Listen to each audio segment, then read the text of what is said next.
Capítulo 1. 3 tipos de mentes: rígida, líquida y flexible. La función del hombre sabio consiste, sobre todo, en deliberar rectamente. Y deliberar rectamente, en el sentido más estricto de la palabra, quien apunta en sus cálculos hacia las más altas actividades abiertas del hombre. Aristóteles, Ética de Nicómaco, libro 6, capítulo 7. Las personas tienen formas distintas de relacionarse con la información disponible en sus cerebros. Algunos se apegan a ella y otros son más arriesgados a la hora de modificarla. Hay quienes insisten de manera testaruda que poseen la razón cuando objetivamente no es así. Y hay quienes reconocen sus errores y simplemente tratan de sacarle provecho a las situaciones nuevas o desconocidas. Existen mentes que parecen de piedra, inmóviles, monolíticas, duras, impenetrables y rígidas, donde la experiencia y el conocimiento se han solidificado de manera sustancial e irrevocable con el paso de los años.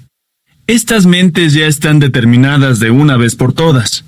Ya no aprenden nada distinto a lo que saben, porque su procesamiento obra por acumulación y no por selección. Creen haber visto la luz, cuando en realidad andan a ciegas, vagando por un oscurantismo cada vez más alejado de la realidad. Un golpe certero las hace trizas o las resquebraja, porque no están preparadas para enfrentar los dilemas y las contradicciones con su fuero interno. La mente de piedra no se permite dudar y aborrece la autocrítica. Sus fundamentos son inmodificables e indiscutibles. Por otro lado, y parafraseando al sociólogo Zygmunt Bauman, hay mentes que podríamos llamar líquidas, que no se interesan por nada y se acomodan a las demandas de la vida sin fijar posiciones de ningún tipo. Mentes sin cuerpo propio, informes, incoloras, sin constancia ni sustancia, indolentes y lejanas a cualquier compromiso. Cerebros sin memoria. Pero ojo, no es el fluir del sabio que ha comprendido el constante devenir y se monta en él, sino la negación de la propia existencia. Indolencia esencial, donde las luces se han apagado para dar paso a un relativismo de mala cepa. Nada es verdadero, o todo da igual. La mente líquida no tiene de qué dudar, y desconoce la autocrítica, porque no tiene puntos de referencia ni fundamentos claros.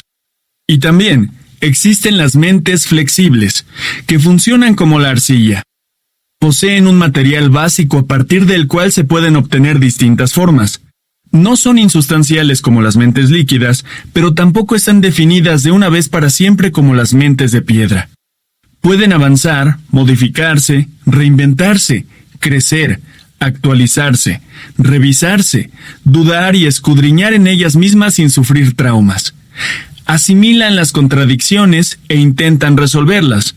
No se aferran al pasado ni lo niegan, más bien lo asumen sin perder la capacidad crítica. La mente de arcilla muestra una fortaleza similar a la que el taoísmo le atribuye al bambú. Es elegante, erguido y fuerte. Es hueco por dentro y además receptivo y humilde. Se inclina con el viento pero no se quiebra. Para los seguidores del Lao Tse, la suavidad y la flexibilidad están íntimamente relacionadas con la vida, mientras la dureza y la rigidez están asociadas a la muerte. La mente de arcilla posee fundamentos y principios, pero no son inmutables.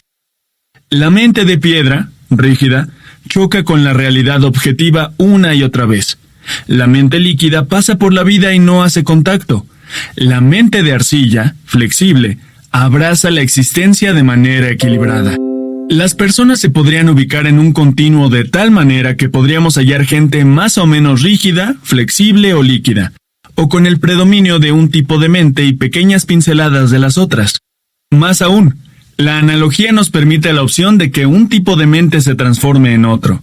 Las piedras pueden derretirse o ablandarse bajo temperaturas extremas. La arcilla puede endurecerse o volverse polvo. Y lo líquido puede solidificarse. No obstante, e independiente de las variaciones posibles, lo que define un tipo específico de mente es el estilo cognitivo, o el modo o tendencia relativamente estable de procesar la información de una manera específica. Profundicemos cada estilo mental en detalle. La mente rígida. El padre de una novia que tuve en mi juventud, un español exiliado por el régimen franquista, juraba que el hombre nunca había llegado a la luna y que todo era un montaje, porque según la religión que profesaba, el mundo ya se habría acabado si hubieran llegado allá. El señor no sufría de ninguna alteración psiquiátrica. Era un buen hombre, amable con la gente y emprendedor, pero en lo profundo de su aparato mental existía una marcada distorsión de la realidad, la negación a ver las cosas como son. Me pasé algunos años tratando de probarle que la banderita norteamericana realmente estaba clavada en la luna. Sin embargo, cada vez que lo intentaba, me decía con cierta conmiseración: «Vamos, hombre, Walter, no te dejes engañar de esta manera. Tú eres un muchacho muy inteligente para que te creas esas patrañas». Creo que ni siquiera subiéndolo a una nave espacial habría logrado que modificara su punto de vista.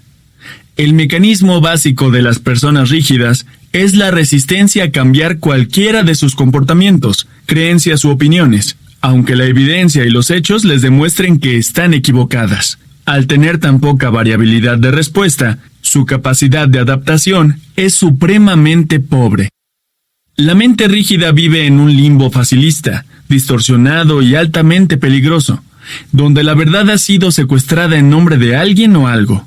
Facilista, porque tapa el sol con el dedo y se atrinchera en la lógica del dogmatismo, tratando de defender lo indefendible con argumentos simplistas. Si siempre fue así, por algo es. Distorsionado, porque los procesos de toma de decisión que producen los sujetos inflexibles están saturados de sesgos y errores cognitivos, de los cuales no suelen estar conscientes. Y peligroso, porque cuando las personas rígidas son confrontadas o acorraladas con argumentos sólidos, se vuelven profundamente irascibles, autoritarias e impositivas. Los datos disponibles muestran que cuanto más cerrada es la mente, mayor será la probabilidad de enfermedad mental. Solo a manera de ejemplo, la rigidez psicológica se ha asociado con problemas interpersonales, verbigracia, agresividad, comunicación, colaboración. A trastornos en la infancia, verbigracia, los padres y madres rígidos tienden a generar trastornos de diversa índole en sus hijos. Alcoholismo, esquizofrenia, desorden de la personalidad obsesivo-compulsivo, anorexia nerviosa, depresión, rumiaciones cognitivas e ideaciones suicidas, entre muchas otras alteraciones mentales. La tradición y las normas establecidas atrapan las mentes rígidas y las llevan a un proceso de achicamiento del mundo hasta deformarlo. El pasado se convierte en un fundamentalismo personalizado y hecho a medida, tan inconcebible como irracional. La adherencia compulsiva a determinadas creencias, emociones y conductas, esquemas, la incapacidad de cuestionarlas o someterlas a escrutinio, y la inercia en el procesamiento de la información, que se repite una y otra vez, les impiden acceder a un pensamiento crítico, útil y eficiente. La gente inflexible puede ser paquidérmica a la hora de actuar, debido a que su movilidad depende de un ideal de perfección inalcanzable. Para ellos, la incertidumbre, la contradicción y la ambigüedad son demonios que deben exorcizarse a como dé lugar.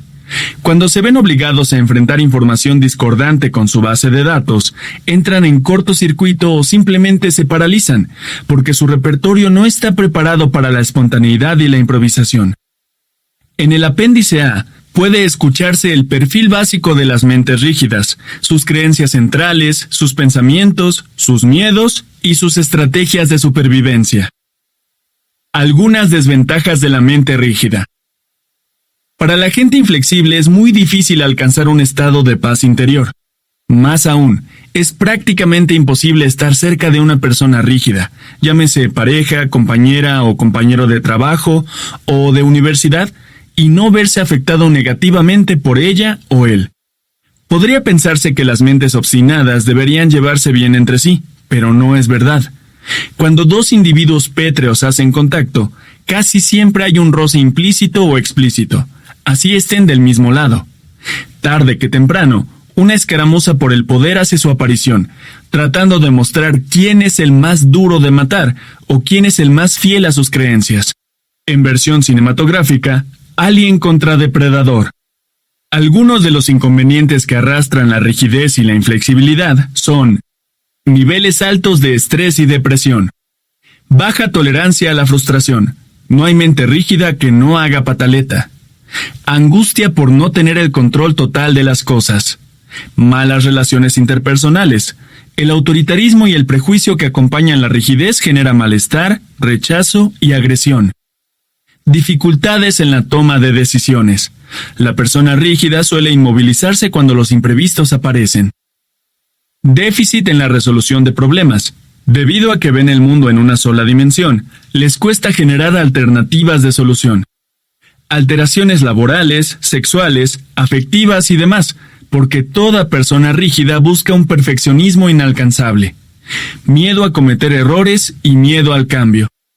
Dificultades en su crecimiento personal, porque viven ancladas al pasado y a los deberías. La mente líquida.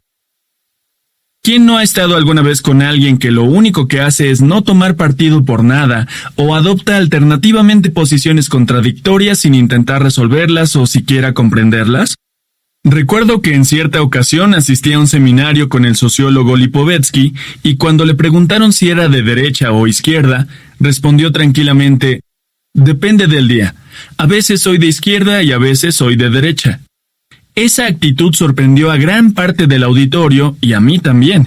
Asumir una actitud flexible no implica ser una veleta en la mitad del océano.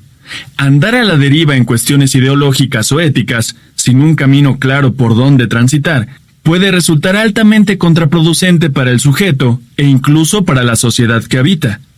Imaginemos que un ministro de Economía dijera: según mi estado de ánimo, a veces soy conservador y a veces liberal. ¿Su ministerio tendría éxito? Muy probablemente no. La economía sería un fenómeno indescifrable y vaporoso, y las protestas irían en aumento. No digo que haya que resolver siempre y a cualquier costo todas las dudas y los conflictos en los cuales estamos enfrascados, pero tampoco debemos necesariamente quedar atrapados en ellos y eliminar mágicamente cualquier proceso de toma de decisión en aras de una comunidad intelectual o emocional. Ciertas contradicciones son insostenibles per se. Por ejemplo, un ateo creyente, un psicópata defensor de los derechos humanos o un verdugo tierno. ¿Cuál podría haber sido una posición menos líquida frente a la disyuntiva planteada sobre ser de derecha o izquierda? Quizás algo menos blando y despreocupado. Por ejemplo, no sé, no estoy seguro. Estoy en la búsqueda y revisando ciertas cuestiones. Hay cosas de la derecha que me parecen acertadas y otras de la izquierda que me parece que podrían funcionar. No estoy matriculado de una manera categórica en ninguna de las dos, pero estoy revisando el tema. Una de las cuestiones básicas que definen la flexibilidad es precisamente el proceso de búsqueda abierta de información sin temor al cambio. La gente flexible no carece de opiniones, las tiene, pero no son intocables. Es decir, la flexibilidad psicológica se mueve entre el dogmatismo tenebroso de las mentes oscuras y la indolencia haragana de las mentes etéreas. El punto medio son las convicciones racionales y razonadas. Tengo ideas, puedo sustentarlas racionalmente y estoy dispuesto a oír seriamente el otro punto de vista.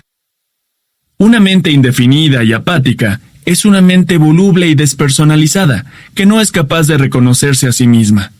Es líquida. Se escapa, se derrama, toma la forma del recipiente que la contiene, o permanece indefinida e inconsistente.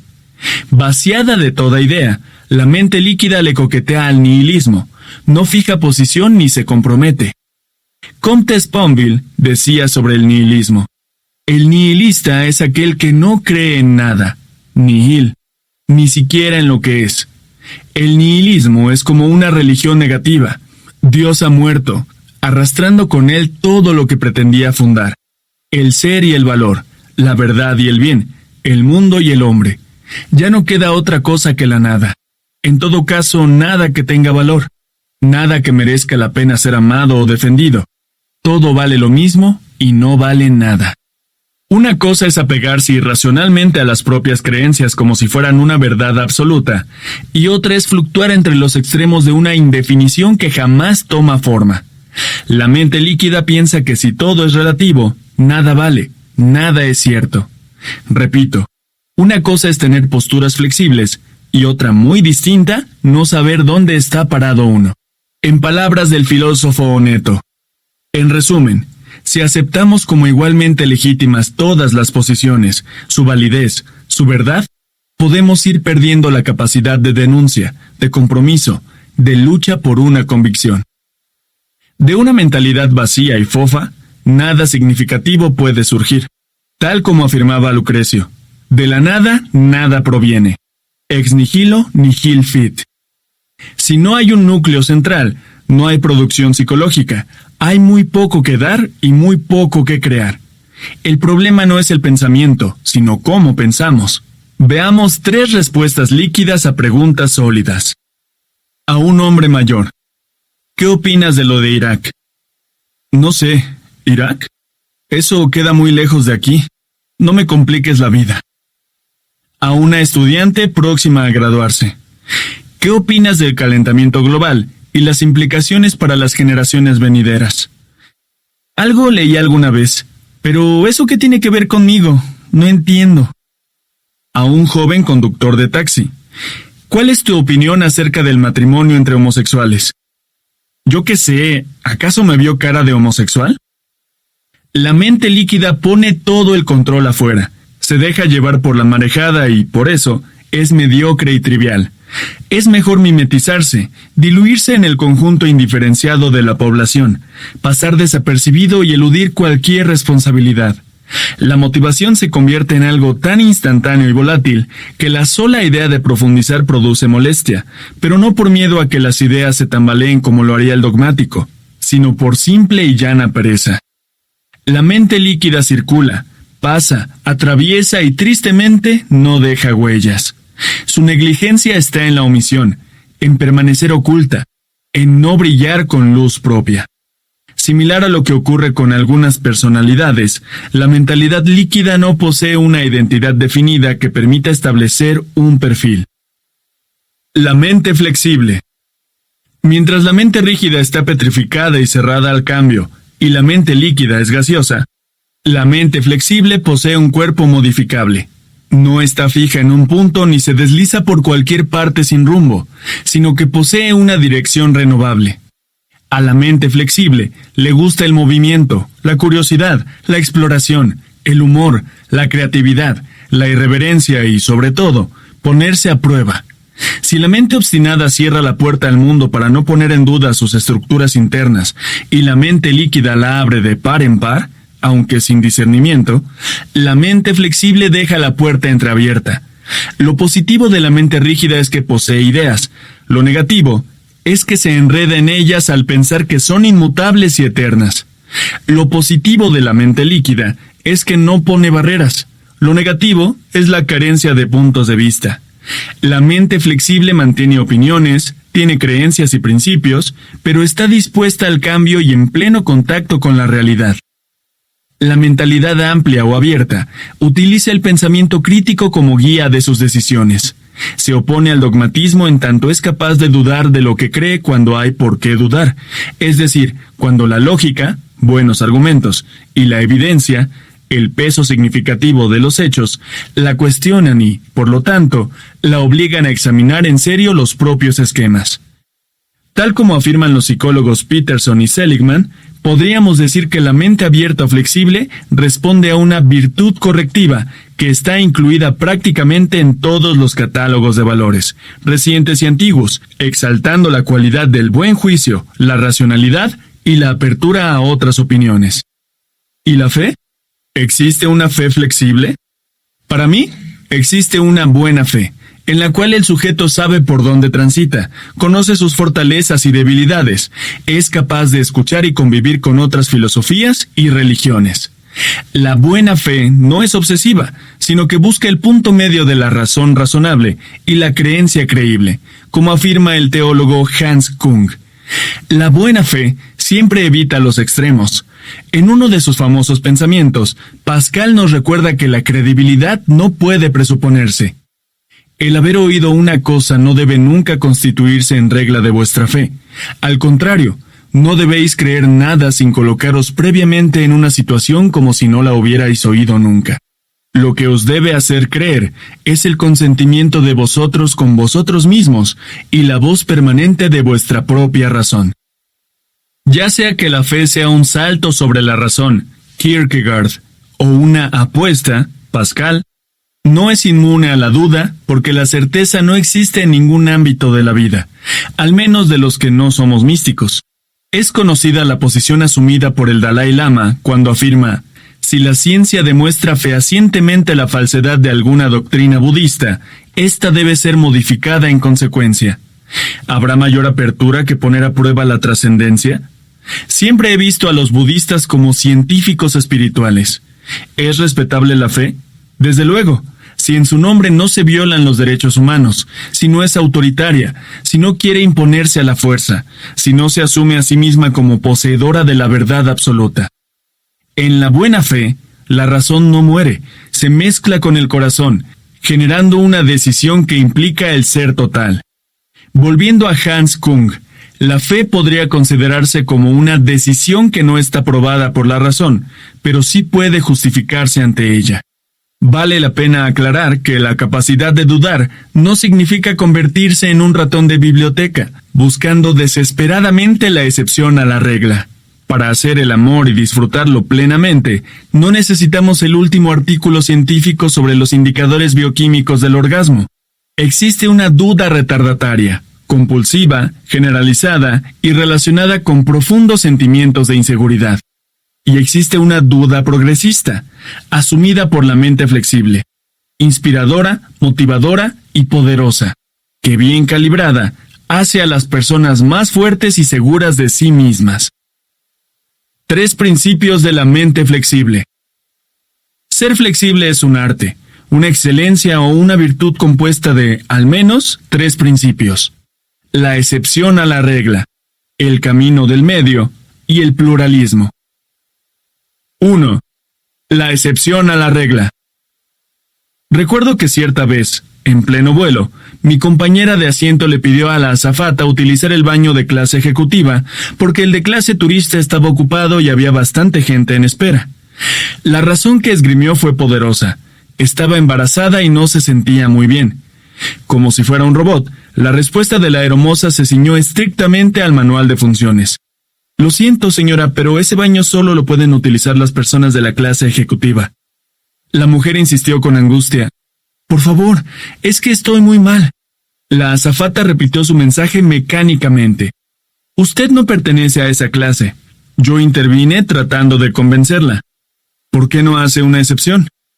Además, el baño de la clase ejecutiva está desocupado.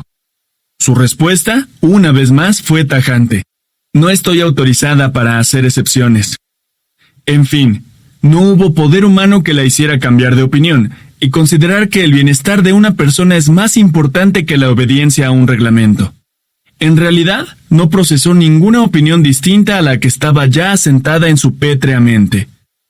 ¿Cómo podría haber actuado una persona flexible en esa situación? Habría sopesado lo que estaba en juego y ponderado ventajas y desventajas, además de los valores implicados. Verbigracia, ¿el bienestar humano es más importante que el reglamento? Podría pensarse que el miedo a los superiores pudo ser una variable que haya afectado las decisiones de la azafata en cuestión. Sin embargo, es claro que uno puede y debe tener un margen para improvisar y enfrentar lo inesperado, ya que un manual no puede contener el saber total, a no ser que se considere sagrado. Y también es evidente, al menos para mí, que si la empresa en la cual estoy trabajando privilegia las reglas sobre las personas, la renuncia sería la mejor opción o la salida más digna. Buscar la excepción, la irregularidad de ciertas pautas establecidas, sugiere aterrizar las ideas, someterlas a contrastación y humanizarlas.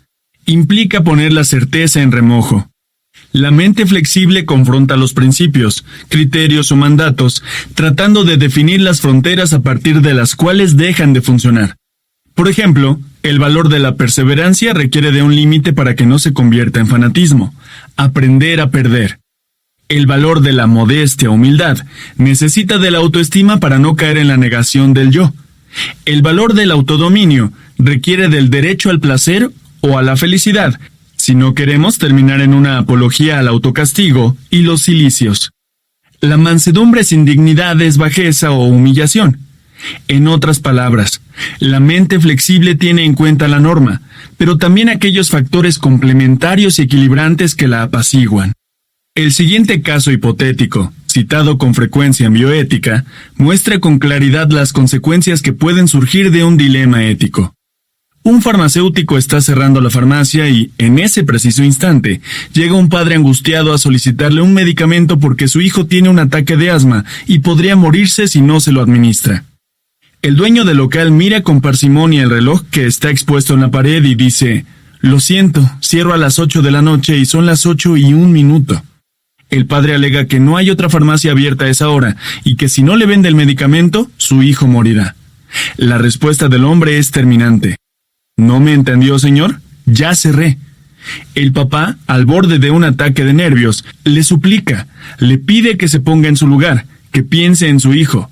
Pero el otro se atrinchera detrás de la puerta, le pone llaves, apaga las luces y se retira al interior del local.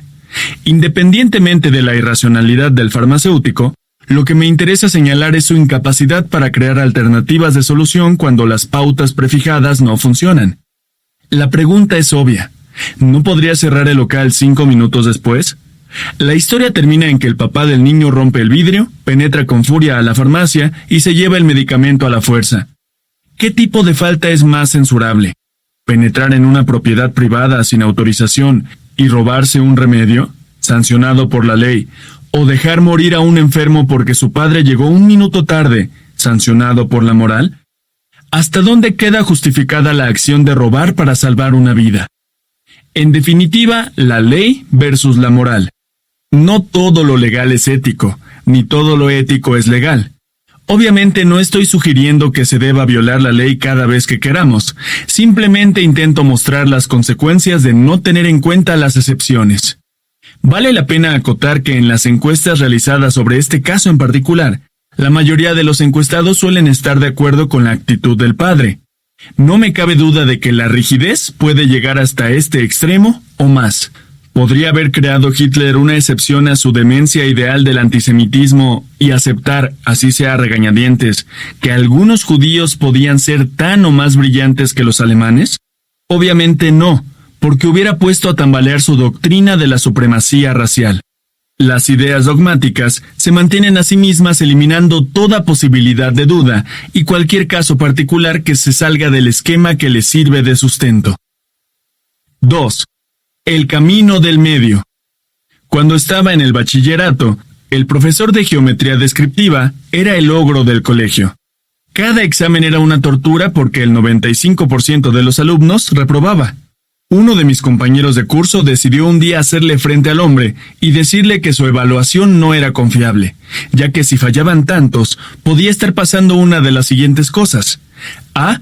El nivel de exigencia era extremado, o B. Las explicaciones que daba el profesor eran insuficientes.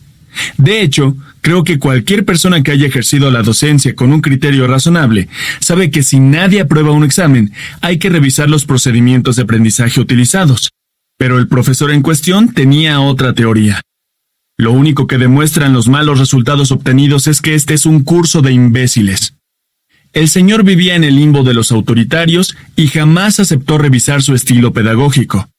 En realidad, si alguien opinaba algo en contra, inmediatamente se sentía ofendido y comenzaba a sancionar indiscriminadamente a los disidentes. Nunca comprendí por qué el colegio dejaba ejercer la docencia a semejante personaje. ¿Cómo podría haber actuado una persona flexible en su lugar? Pues la solución hubiese sido muy sencilla: calibrar el nivel de exigencia y revisar el sistema de evaluación. Después de todo, la tenebrosa idea de que la letra con sangre entra no es otra cosa que la manifestación de un sadismo pedagógico que solo conduce al odio y a la deserción escolar. Entre la demanda irracional, metas educativas inalcanzables, y la complacencia irresponsable, metas educativas pobres, existe un punto medio donde el requerimiento se hace moderado y congruente con las capacidades reales de los estudiantes. Entre la filosofía nerd y la dejadez, hay una forma comprometida de estudio donde la salud mental sale bien librada. Una mente flexible hubiera sido humilde y habría pensado más en el bienestar de los estudiantes que en ganar la discusión de manera arrogante. Vale la pena señalar, una vez más, que la flexibilidad no es un estado de la mente, sino un proceso dinámico de observación y autoevaluación permanente. Lo que intenta la mente flexible es establecer una carretera por donde transitar con moderación, sin asfixiarse ni darse contra las paredes. La búsqueda del camino del medio aparece en prácticamente todas las tradiciones filosóficas y espirituales con distintas denominaciones. Camino del medio, Buda, armonía, Confucio, equilibrio dinámico, Lao Tse, prudentia, Tomás de Aquino, o frónesis, Aristóteles. Pero incluso el camino del medio tiene excepciones. Aristóteles enseñaba que algunas actuaciones son en sí mismas malas o dañinas, y no admiten puntos intermedios. ¿Cuál sería el punto medio de un violador? ¿Violar solo un poco? Hay vicios que no permiten sino la exclusión, ya que no es posible establecer virtud alguna en su ponderación. ¿Cómo ser menos asesino, menos torturador, menos esclavo? 3. El pluralismo. Cuentan que un hombre estaba poniendo flores en la tumba de su esposa, cuando vio a un anciano chino colocando un plato de arroz en otra tumba. El hombre se dirigió al chino y le preguntó: «Disculpe, señor, ¿de verdad cree usted que el difunto vendrá a comer arroz?» «Claro», respondió el chino, «cuando el suyo venga a oler las flores». Una mente flexible quizás habría sentido cierta curiosidad y hubiera realizado una pregunta menos irónica. Por ejemplo: «Discúlpeme, señor, ¿por qué pone un plato con arroz? No conozco esa costumbre y me gustaría saber más al respecto, si no le molesta». No es fácil ponerse en otro punto de vista, sobre todo en una cultura que promueve el egocentrismo en todas sus formas. Creemos a cabalidad que nuestras costumbres están más justificadas que las de los demás. No vemos la viga en el propio ojo. La mente flexible es responsiva y sensible a otros puntos de vista, sin verse necesariamente en la obligación de aceptarlos. Incluye a los demás, viaja hacia ellos, intentando averiguar sus respectivos fundamentos y su parecer. Pero este viaje solo es posible si se hace con humildad, sin la vanidad del que se las sabe todas. En el apéndice B puede escucharse el perfil básico de las mentes flexibles, sus creencias centrales, sus pensamientos, sus miedos y sus estrategias de supervivencia. Algunas ventajas de la mente flexible. El buen juicio que caracteriza a las personas de mente abierta genera buenas decisiones y permite establecer relaciones amables y empáticas con la gente que nos rodea. Veamos los beneficios que otorga la flexibilidad. Las relaciones interpersonales son amables y constructivas porque la gente no se siente amenazada y, además, uno no pretende ganar o tener razón a cualquier precio. Vivir en paz con uno mismo, es decir, no sentirse violentado al tener que imponerle al mundo una estructura determinada de pensamiento. Las cosas fluyen sin tantos requisitos. La solución de problemas y las decisiones se dan con facilidad porque uno está abierto al cambio. Los niveles de estrés y depresión bajan porque la mente flexible sabe perder y no se aferra a los imposibles. Dicho de otra forma, la mente flexible funciona con los pies en la tierra. Las mentes flexibles crecen y desarrollan su potencial humano porque no están interesadas en verdades consumadas. La vida buena es algo que surge de la exploración y el autodescubrimiento libre. La risa y el humor forman parte de la vida cotidiana de las personas flexibles. La amargura y la formalidad recalcitrante son eliminadas de cuajo. ¿Habrá mayor síntoma de salud mental que no tomarse uno mismo muy en serio?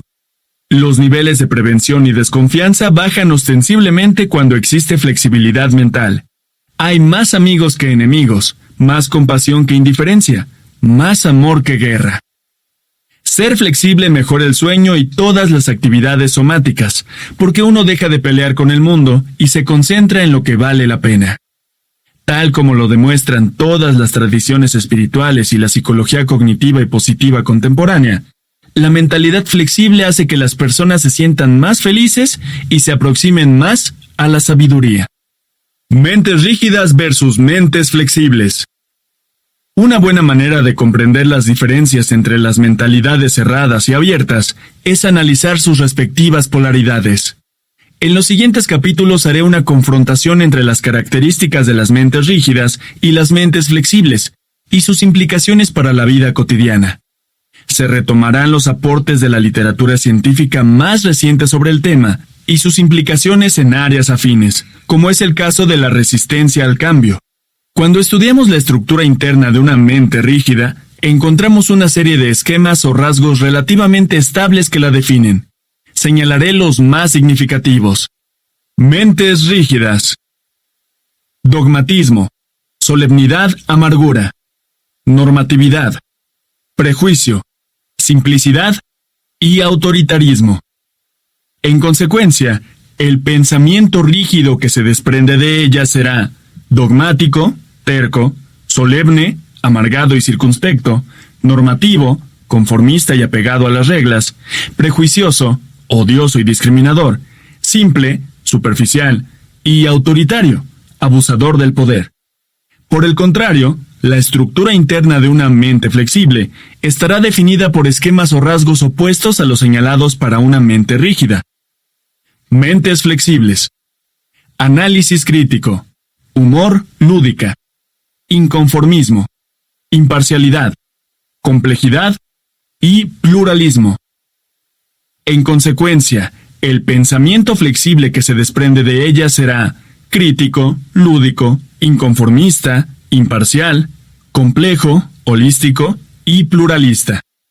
Como veremos en los capítulos siguientes, es posible construir un pensamiento flexible y contribuir a que nuestras mentes sean menos rígidas y tercas.